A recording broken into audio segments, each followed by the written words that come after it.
So in this video, we will pick up where we left off in the last one, where we're going to be talking about visual pathways and how we actually perceive things in the world. I'm going to save color vision and how we see color for classroom demonstrations and things like that.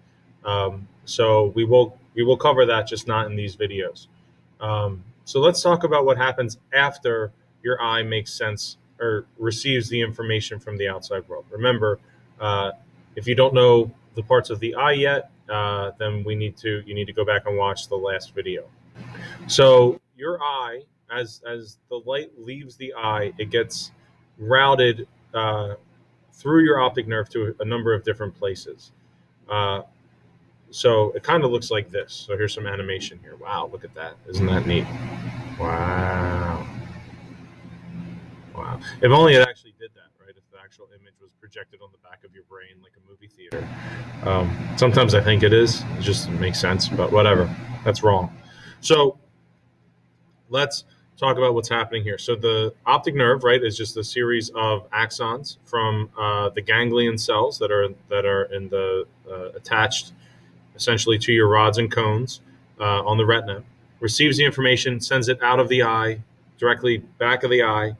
It follows the optic nerve to the thalamus, okay, which remember is the relay center for our body sensation. The thalamus says, "Wait, this is visual information," and sends it along to the occipital lobe in the primary visual cortex, or the primary visual cortex in the occipital lobe, which again is in the back of our heads. So this is where our brain then processes the visual information, and it says, "Oh, that's a tree," or "Oh, that's my friend," or "Oh, that's whatever." So that's how it works going from the eye to the brain. But we should also spend a little bit of time talking about visual fields. So I mentioned this when we watched the split brain video with Dr. Gazzaniga. And basically what we have is it's easy for us to think that the right eye sees things to the right, my right, and the left eye sees things to the left. That's not entirely true. Both eyes see things on both sides of our visual field. Obviously, my right eye receives more information from like things that are like way out to the right, and my left eye way out to the left. But both of our eyes are receiving information from both sides of our visual field. So if you look at the color coordinated parts of this, it kind of can make sense. So if you imagine that the eyes are looking straight ahead in this image of this weird image of the brain, you can see that something like I don't know, what would that be? Maybe like the 8 on the kind of timeline thing across the top. The information of the 8 is going into the part of your eye that represents your right visual field, and the 5 is the left visual field. So both eyes can see that. It just depends on where it falls on the retina. Now, where it falls on the retina is important because, again, remember, your optic nerve is a collection of axons that are essentially attached to your retina. So as that information leaves the brain, it keeps track of where things are. It's very important. And it sends it to the appropriate lobe or hemisphere for processing. So things in the right visual field. So not things seen by the right eye, but the right visual field is processed by your left occipital lobe, and things in your left visual field are processed by your right occipital lobe. Okay? Again, it's the visual field. Information's coming from both eyes. Okay? That's how that works. This was mentioned in the split brain video, but it's important to kind of go over again. So, what about perceiving objects? Okay, what about perceiving objects? Sometimes it's really hard to find out what things are. Sometimes just the pure stimulus of the light is not enough for us to figure out what things are. And maybe you're, instead of listening to me, staring at this image, trying to figure out exactly what it might be. Okay, so sometimes we see. I'll get to that, by the way. Don't just listen. We'll get there. So sometimes things are very easily determined. So we call that bottom-up processing, where we see the individual features of something, and then we go, oh, that's the letter A, or oh, that's a microphone or whatever. I'm just literally naming things that are on my desk. But sometimes that pure stimulus is not enough. Sometimes we need uh, more of a hint.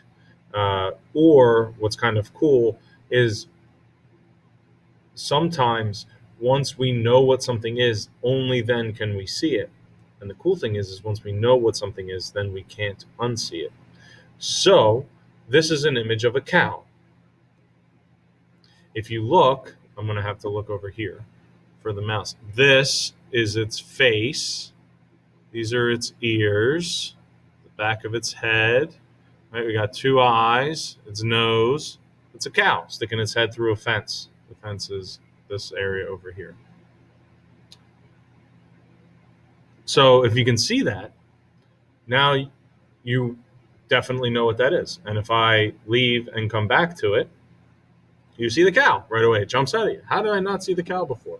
Because it's kind of a vague image, right? And we need sometimes some perceptual help, right, from our brain, knowing what something is to help us to be able to see it. Okay? So let's go through some basic rules in terms of how we see objects, okay? Getting into the perception part of it. So we know that there are things called monocular depth cues. Monocular meaning one eye, right? Um, we're able to see depth mostly because we have two eyes. The fact that we see a 3D world is because information is landing on different parts of the retina in each eye, and our brain is interpreting that in a 3D perspective. But you can see depth in some ways with one eye. So, but they do it's a little bit more difficult.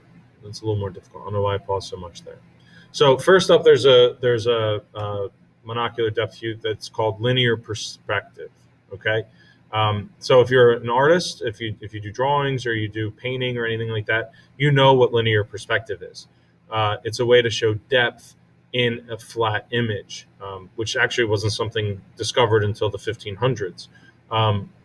But we assume that lines that move toward each other are actually parallel. So we see this image in our head, right? Even though it kind of looks like what would be like a letter A with a number of crosses going horizontally, but we also see that as depth um, with one eye. It's a monocular depth cue. It basically allows us to see this as parallel but going into the distance, because that's actually how we perceive things, right? If you're ever on a long stretch of a highway, it looks like the road narrows like 5 or 6 miles down the road if it's flat enough. This is what's responsible for something called the Muller-Lyer illusion. This is actually an illusion you're going to need to know the name of. So another way to think of it is if you've ever seen those arrows, right? So like one arrow is going, has like a top like that, and the other arrow has a top like that, and they're the line and the same. They look different, right? So we'll come back to here. So those lines look exactly the same because they are the same, but add in some other context, and it looks like one is a lot larger than the other, even though again they are exactly the same. Nothing has changed there. But they look like they're different. That's called the Muller-Lyer illusion. Well, I'll put this on the board too in the more classic example, and you can see what that is. Okay. We also know and assume that the size of an image on the retina reflects distance, with smaller objects being farther away, right? That makes sense. It's not that your friend is growing as he gets closer to you as he's walking up the ramp to school. It's that people who are farther away things that are farther away look smaller.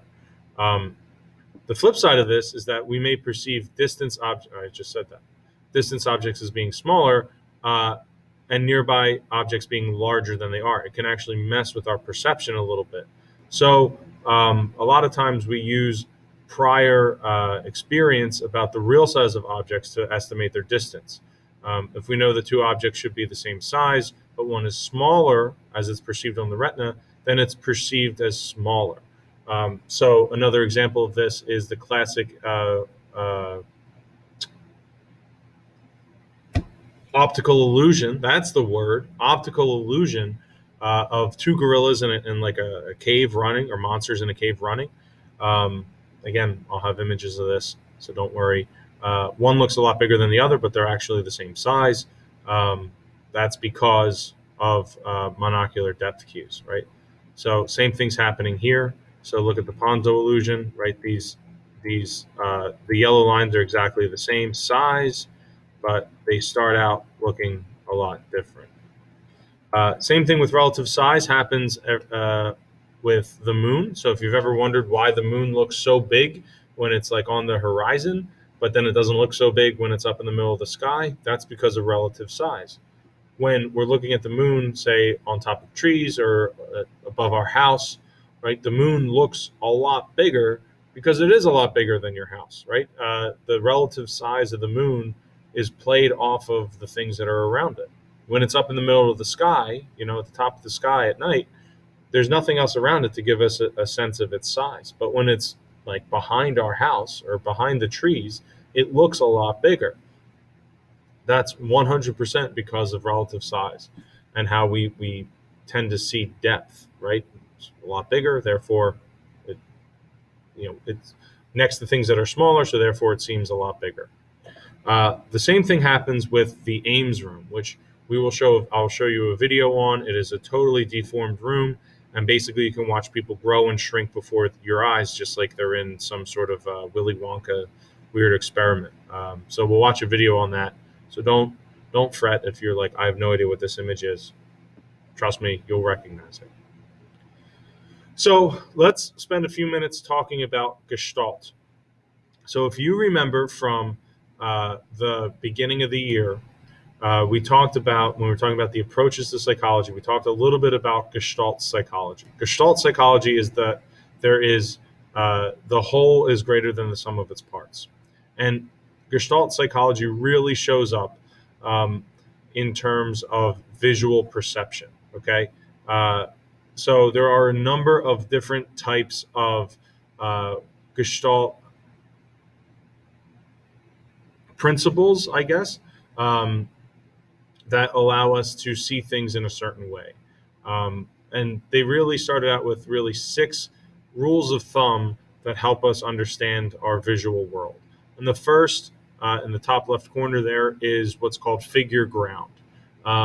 So if you're looking at that image, it either looks like like a vase, which is the white part, but it also, you can see the faces as the black part. Depending on which you see as the figure, right, the thing that it is, or the ground, like the background, you can kind of go back and forth. So if you stare at that long enough and you're like, wow, all I see is a vase, if you try to convince your mind to look at the vase as the background, you'll see that, oh my gosh, look at those faces, those 2 faces that are close to each other.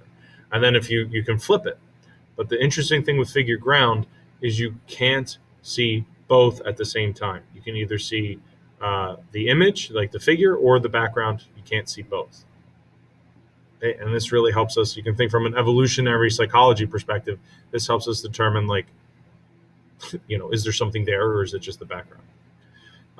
Another example is proximity. So the closer things are together, the more we group them. So you probably see this second square as a collection of rows going horizontally as opposed to columns going vertically. Okay. Now, why are we seeing it that way? Because of proximity. That the dots next to each other horizontally are closer together than that they are vertically. So therefore, our brain just says, "Oh, these are 10 rows, or 8 rows instead of 10 columns." That's why that works. That's a Gestalt principle, I guess, of proximity. Similarity, so features that are more similar belong together. So the darker shade of gray belongs closer than the lighter shade of gray, which is why we can see that as the number 2, because our brain recognizes that the darker shade is actually, because they're more similar, that's the thing that should stand out. Okay. Continuity. Continuity points that are points that form smooth lines, are connected if are connected as if they belong together. So you probably see this again as like a line with an offshoot instead of, the line kind of going like this and then going up, right? You see it going down and then like a an arm or something coming off the side there. Simplicity is the idea that there are, the simplest explanation is the most obvious. So you look at these two things, you probably see it as a rectangle and a triangle. Um, one on top of the other, not like a nine-sided figure or something like that, like a weird looking polygon, right? That's probably not what it is. We're more likely to see that as a rectangle and a triangle together. And then closure. So things that look like they should be closed will be. So our brain kind of fills in the gap. So we see the image on the left as a circle instead of, four kind of, arcs, and the image on the right as a wolf or a fox, even though it really is just like a collection of lines. Our brain fills in the gaps, so that we can see that, see the image. So those are the six main ones. Your book, I think, has a couple others that you should definitely know. And this next slide is actually an image that was I saw online that I immediately was like, oh man, this is a Gestalt principle. So uh, you matter, don't give up. We read it that way. Hopefully, you read it that way, and you didn't read it as the negative. You don't matter, give up. But it's an interesting sign because, based off of the Gestalt principle of proximity, right? That actually overrides our ability to kind of read right or left to right. You know what I mean? So when I first see this, I definitely see it as you matter, don't give up. But then when I look at it longer and I read it, like, again, left to right, it has a totally different message. So this was shared somewhere on the internet, and it somehow came across my phone, and now you're looking at it too. So remember, you matter, don't give up. And the last thing I want is another picture, and it's a little bit more famous one. This is the Gateway Arch in St. Louis. Very famous picture. You can even go up in an elevator and go up to the top. It's pretty cool. But one of the most interesting things about the St. Louis Arch, which is something that isn't usually mentioned, is that it is as tall as it is wide.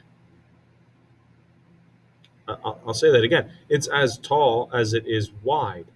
We have a really hard time judging things that are high up off the ground in terms of size. This is true if you've ever seen like a street sign, or a traffic light.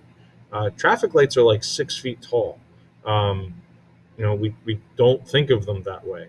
So here it looks like it's a lot taller than it is wide, but that's just because we're really bad at determining distance, especially when there's not any, visual information behind it. It just kind of looks like it keeps going up and up and up, when in reality, if you cut it in half, it would fall and land at the base on the other side. So in class, we'll be spending, at least probably a good part of a class period just looking at optical illusions and understanding how they work. So that's kind of the cool part about this unit. The downside is of all of those parts of the eye that you need to know, all of the ways that we see, the different theories of color vision, which we'll talk about in class, and all those other things are really important. So any questions that you guys have, you know how to reach out. Otherwise, we'll come back with our next video on hearing, because if we're going to talk all this about vision, you've been listening to me. That's probably important too. So we'll be back with that in the next video.